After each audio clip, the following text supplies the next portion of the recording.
বিবি পায়রা পায়রা, বিবি পায়রা পায়রা, বিবি পায়রা পায়রা, বিবি ও মামা, দেখো না আমার চুলটা হিরোর মতো লাগছে না? হ্যাঁ তো, তবে বাবান চুলটা আরেকটু কাটিয়ে নিয়ে আসি চল, তাহলে পারফেক্ট হিরো লাগবে। ও মা শোনো, তুমি দোকানদারকে বলবে আমাকে যেন হিরোর মতো চুল কাটিয়ে দেয়, পুরো যেন শাহরুখ খানের মতো দেখতে লাগে। ও মা বলো না, বলবে তো? বলবে না তো? উফ, চুপ কেন করে রয়েছো, কথা কেন বলছো না? হ্যাঁ হ্যাঁ রে বাবা, দোকানদারকে বলবো তোকে শাহরুখ খানের মতনই চুল কাটিয়ে দেবে। ওকে। কি বৌদি, কেমন আছেন? খবর সব ভালো তো? হ্যাঁ দাদা ভালো। আরে বাবান, কেমন আছো? হ্যাঁ ভালো আছি, তবে আমার কিন্তু হিরোর মতো চুল কেটে দিতে হবে। তুমি পারবে তো? আগে বলো, নয়তো তোমার কাছে কাটবো না।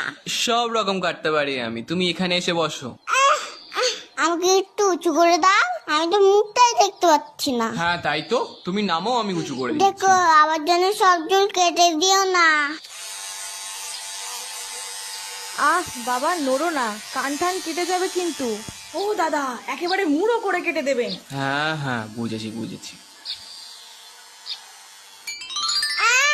আমার চুলগুলো কোথায় গেল? ও বাবান, তুমি কাঁদছো কেন? তোমাকে তো রোজনীকান্তের মতো লাগছে দেখতে।